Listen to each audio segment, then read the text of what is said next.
Governor कल शाम 4 बजे नौमुंतखब वजीर आला से हल्फ लें। पेशावर हाई कोर्ट के चीफ जस्टिस का हुक्म। गवर्नर के इनकार पर स्पीकर केपी असम्बली को हल्फ लेने की हिदायत की गई है।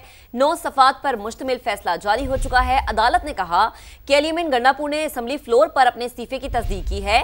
गवर्नर ने भी कल 3 बजे तस्दीक के लिए बुलाया हुआ है। वजीर आला का ओहदा खाली है, हल्फ में ताखीर नहीं की जा सकती। आइन का आर्टिकल 255 चीफ जस्टिस को हल्फ के लिए किसी को भी नामजद करने का इख्तियार देता है। ये अहकामात सूबे में आइनी खला पैदा होने से बचाव और आइन की बालादस्ती के लिए हैं। कानून के मुताबिक नौमुंतखब वज़ीर आला का ऑफिस में दाखिले से पहले हल्फ लेना लाजमी है। इस हवाले से मजीद जानते हैं समा के नुमाइंदे सज्जाद हैदर से। सज्जाद, आगाह कीजिए, क्या डिटेल्स हैं?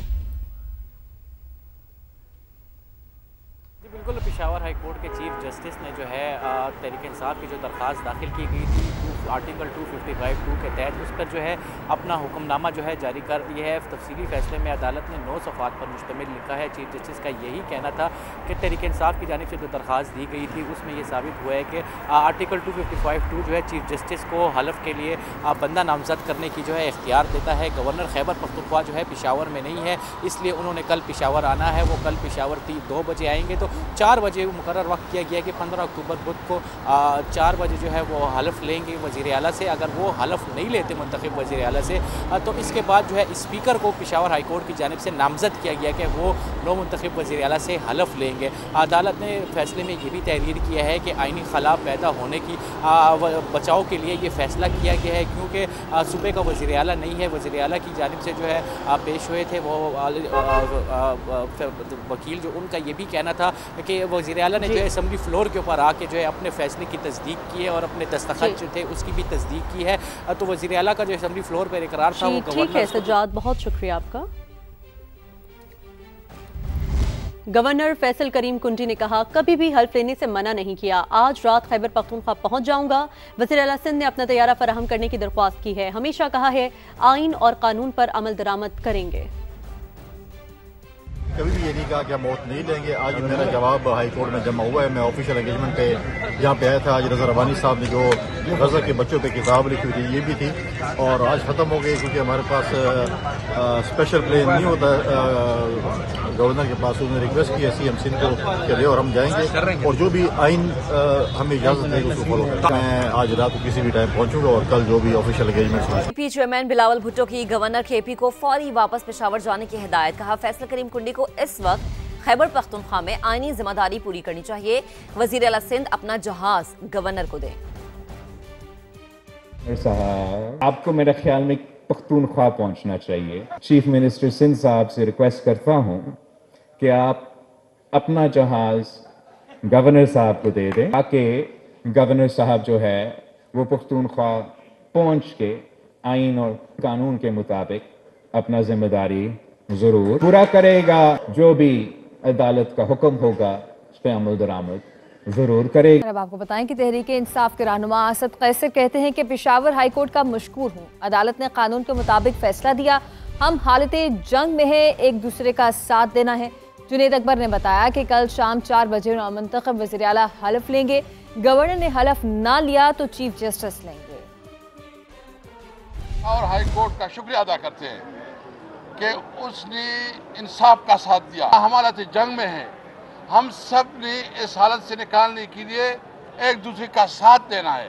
कल 4 बजे तक अगर गवर्नर साहब ने हल्फ उठाने से इनकार किया या अवेलेबल नहीं हुआ तो चीफ जस्टिस साहब ने स्पीकर साहब की जिम्मेदारी ली गई। इंशाअल्लाह ताला कल 4 बजे हमारा नया चीफ मिनिस्टर साहब जो है वो हल्फ लेंगे।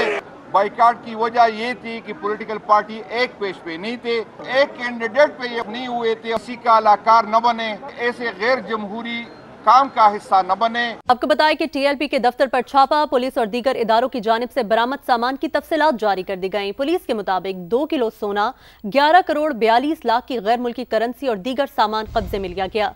गैर मुल्की करेंसी में 2885 यूरो, 8592 रियाल, 4250 पाउंड्स भारतीय करेंसी और कैनेडियन डॉलर शामिल हैं। 445 ग्राम सोने की 25 चूड़ियां, 490 ग्राम के 12 ब्रेसलेट, सोने के 24 हार, कड़े और लॉकेट भी बरामद हुए। असलहा, digital devices, laptop, hardware, hard drives, mobile phone और सोशल मीडिया डेटा। पार्टी चंदा और दस्तावेजात कब्जे में ले ली गईं। सामान की जब्ती पुलिस एक्ट और इंसदादी दहशतगर्दी कवानीन के तहत की गई। मौके पर मौजूद मजिस्ट्रेट ने जब्ती कार्रवाई की निगरानी की। जब्त सामान और रिकॉर्ड फॉरेंसिक टीम के हवाले करने की हिदायत जारी कर दी गई। मुल्क के मुख्तलिफ शहरों में इंतशार फैलाने वालों के खिलाफ क्रैकडाउन जारी है। रावलपिंडी के थाना रवात में मजहबी जमाती क़यादत और कारकुनों के खिलाफ मुकदमा दर्ज कर लिया गया है। मुकदमे में साद रिजवी, कारी बिलाल समेत 21 रहनुमा और कारकुनान जबकि 35 नामालूम अफराद को नामजद किया गया है। मुकदमे के मतन के मुताबिक मुजाहिरीन क्लाशनकोव, पेट्रोल बमों और कील वाले डंडों से मुसल्लह थे। पुलिस को देखते ही मुजाहिरीन ने फायरिंग शुरू कर दी। आंसू गैस के 150 शेल छीन लिए और पुलिस एहलकारों पर तशद्दुद करके वर्दियां भी फाड़ दी। लाहौर में सोशल मीडिया पर इंतशार फैलाने वाले 87 व्हाट्सएप और फेसबुक अकाउंट्स ट्रेस करके 39 अफराद को गिरफ्तार कर लिया गया है। पुरतशद्दुद कार्रवाइयों पर मुख्तलिफ थानों में 25 मुकदमा दर्ज कर लिए गए हैं। पुरतशद्दुद एहतजाज के दौरान 3 करोड़ रुपए की स्पीडो बस छीनने के इल्जाम में साद रिजवी समेत 500 कारकुनों के खिलाफ डकैती का मुकदमा भी दर्ज कर लिया गया है। मुकदमात में दहशतगर्दी, इक़दाम कत्ल, डकैती समेत संगीन दफात शामिल की गई हैं। टीएलपी वाक़े पर जाली खबरों के खिलाफ बड़ा एक्शन शुरू हो गया है। ज़रा के मुताबिक मरकजी किरदारों की फहरिस्त तैयार कर ली गई। मुलव्वस अफराद के खिलाफ NCCIA के तहत मुकदमा दर्ज होंगे। FIA साइबर क्राइम और दीगर खुसूसी यूनिट्स की जानिब से मुल्जिमान की फौरी गिरफ्तारियां मतवक्के है।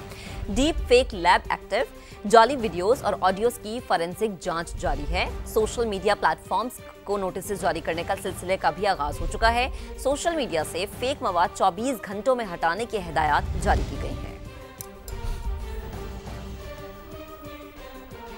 पाकिस्तान और IMF के दरमियान $1.2 अरब की किस्त के लिए बातचीत हतमी मराहिल में दाखिल। वज़ीर ख़जाना कहते हैं IMF के साथ रवा हफ्ते स्टाफ लेवल मुआहिदा मुतवक्की है। तो पाकिस्तान और IMF के दरमियान $1.2 अरब की किस्त के लिए बातचीत हतमी मराहिल में दाखिल हो चुकी है। वज़ीर ख़जाना कहते हैं कि IMF के साथ रवा हफ्ते स्टाफ लेवल मुआहिदा मुतवक्की है। क्या तफसीलात हैं, शकील अहमद से जानेंगे।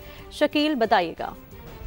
देखिए, पाकिस्तान और IMF के दरमियान 2 हफ्ते के मुज़ाकरात हुए थे और अब पाकिस्तान का जो वक्त है वज़ीर ख़ज़ाना की सरबराही में वाशिंगटन है और वज़ीर ख़ज़ाना ने वहाँ से बयान दिया है कि IMF के साथ जो बातचीत है उसमें ठोस पेशरफ्त हुई है, मुज़ाकरात मुस्बत और तामीरी रहे हैं और इसी हफ्ते स्टाफ लेवल एग्रीमेंट हो जाएगा, जिसके बाद IMF की बोर्ड की मंजूरी से पाकिस्तान को $1.24 बिलियन की अगली किस्त मिलेगी। साथ उन्होंने ये भी कहा है कि पाकिस्तान रवां साल के आखिर तक पहला ग्रीन पांडा बॉन्ड जारी करेगा और इसके अलावा $1 अरब के बॉन्ड जारी करने का मंसूबा है। यूरो डॉलर, स्कूप समेत तमाम ऑप्शन ज़ेर गौर हैं और निष्कारी के अमल में भी तेजी लाई जाएगी। PIE और 3 बिजली की तकसीमकार कंपनियों की फरोख्त में पेशरफ्त हो रही है और इस हवाले से आने वाले दिनों में अहम पेशरफ्त का इम्कान है।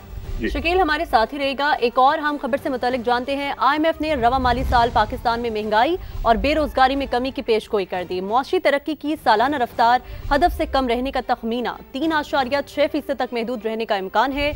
आलमी मालियाती फंड ने वर्ल्ड इकनॉमिक आउटलुक रिपोर्ट जारी कर दी है।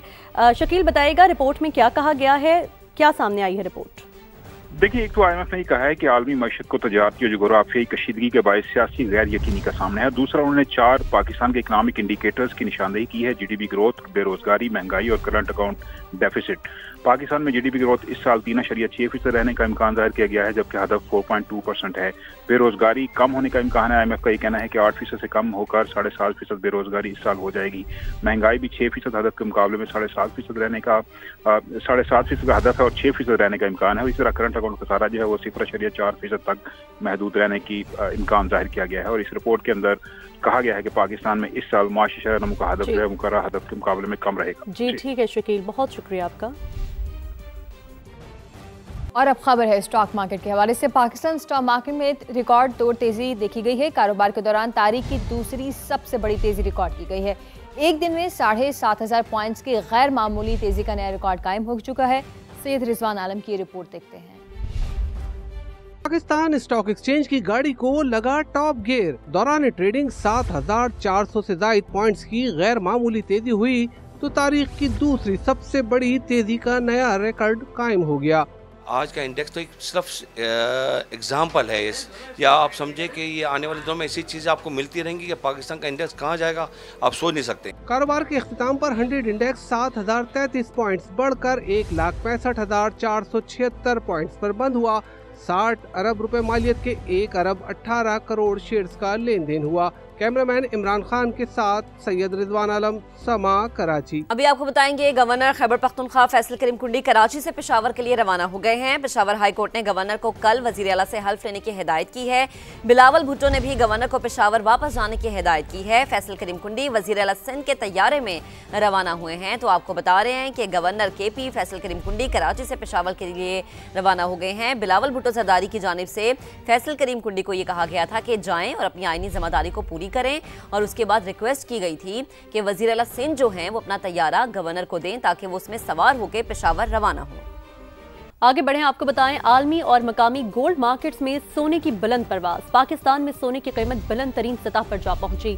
फी तोला सोना 6,900 रुपए का होकर 4,35,100 रुपए पर जा पहुंचा है। 10 ग्राम सोने की कीमत 5,916 रुपए बढ़कर 3,73,028 रुपए हो गई। चांदी की फी तोला कीमत 5,247 रुपए की रिकॉर्ड सतह पर बरकरार है, जबकि आलमी मार्केट में फी ऑन सोना $69 महंगा होकर $4,140 का हो गया। गजा की बात करेंगे। गजा में जंगबंदी के बावजूद सेहूनी दहशतगर्दी जारी है। शुजाइया में इसराइली फोर्सेस की फायरिंग से मजीद 5 फलस्तीनी शहीद हो गए हैं। इसराइली फौज के मुताबिक वो लोग मुकर्ररा लाइन से आगे बढ़ गए थे। अहलकारों ने खतरा महसूस किया तो गोली चला दी, जबकि दूसरी तरफ गजा की पट्टी में मलबा हटाने का काम जारी है। हुकाम के मुताबिक 24 घंटों के दौरान मजीद 250 शोहदा की लाशें निकाल ली गई हैं। 10,000 से ज्यादा अब भी मलबे तले दबे हुए हैं। हैवी मशीनरी की गैर मौजूदगी और बारूदी मवाद की वजह से काम शदीद सुस्त रवि का शिकार है।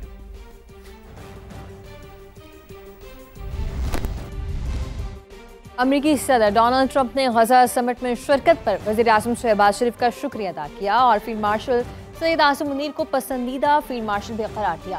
फील्ड मार्शल आसिम मुनीर के लिए नेक ख्वाहिशात का इजहार भी किया। इस मौके पर वज़ीर आज़म ने अनथक और गैर मामूली कोशिशों पर अमेरिकी सदर को अमन का अलंबरदार भी करार दिया।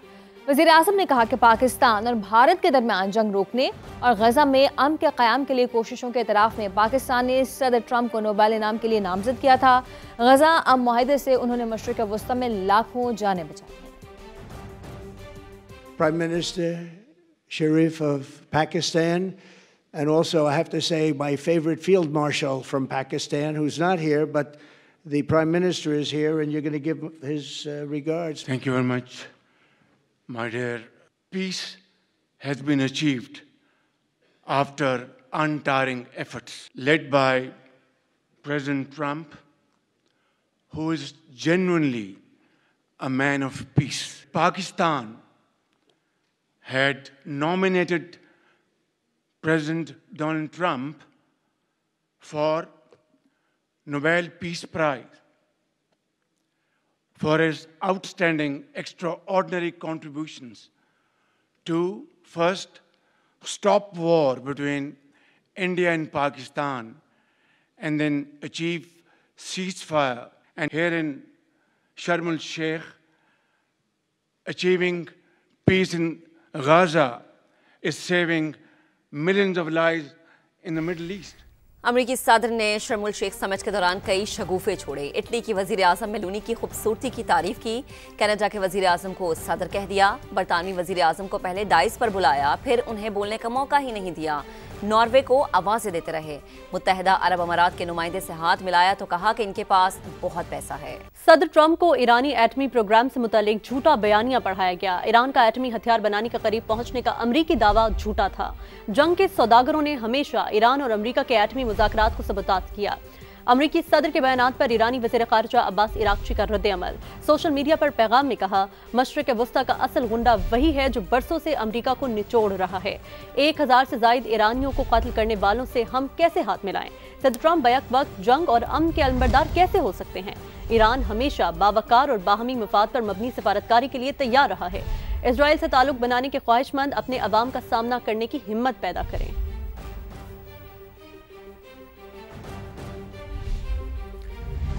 अब आपको बताएं, वजारत खारजा में मुख्तलिफ ममालिक के सफीरों को पाकिस्तान अफगानिस्तान बॉर्डर सूरत हाल पर ब्रीफिंग दी गई है। सेक्रेटरी खारजा ने गैर मुल्की सफीरों को बॉर्डर की ताज़ा तरीन सूरत हाल से आगाह किया है। तो आपको बता रहे हैं कि वजारत खारजा में मुख्तलिफ ममालिक के सफीरों को पाकिस्तान अफगानिस्तान बॉर्डर सूरत हाल पर ब्रीफिंग दी गई है। बताया गया है कि इस बॉर्डर पर इस वक्त क्या सिचुएशन है। सेक्रेटरी खारजा ने गैर मुल्की सफीरों को बॉर्डर की ताज़ा तरीन सूरत हाल से आगाह किया है। तो वजारत खारजा में मुख्तलिफ ममालिक के सफीर मौजूद हैं, जहाँ पर पाक अफगान बॉर्डर सूरत हाल पर ब्रीफिंग दी गई है।